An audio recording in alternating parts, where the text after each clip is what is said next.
আচ্ছা, আমার মতন কে কে ইনজেকশন দেখলে ভয় পাও বলো তো? আমার তো ভীষণ ভয় লাগে। আর সেটাই যেটার ভয় পাবে মানুষ সেটাই তার সাথে বেশি ঘটে। গেছিলাম ডাক্তার দেখাতে, দিয়েছে অনেকগুলো টেস্ট। তো সেই জন্য এখন সকাল সকাল সেগুলোই করানোর জন্য ওই দাদাকে ডেকে পাঠিয়েছি। আর কিন্তু সূচটা দেখা মাত্রই অবস্থা তো খারাপ হয়ে গেছে। আর কিন্তু গল্প করতে করতে কখন যেন রক্তটা নেওয়া হয়ে গেছে বুঝতে পারলাম না, কিন্তু ওই যে সূচটা দেখে ফেললেই ভয় লাগে। আর সূচটা গায়ে ফোটাবে শুনলেই ভয় লাগে, তাই না?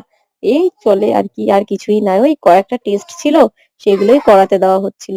তা আর আমি ব্লগিং এর জন্য ক্যামেরা অন করে অন্য কাজ করছিলাম, তার মধ্যে দাদাটা ঢুকে গেছে, তো ক্যামেরাটাকে বন্ধ করা হয়েছিল না। পরে দেখছি এই যে এই ভিডিওটাই ওখানে ক্যাপচার হয়ে গেছে। তো ভাবলাম যাক ভালোই হয়েছে, সবই যখন ছাড়ি এটাকেও তো ওখানে শেয়ার করাই যাবে, ক্ষতি আর কি। তো সেই জন্য আজকে বসেছিলাম এটাই এডিট করে, তাই তোমাদের সাথে শেয়ার করলাম। কার কার এরকম হয়?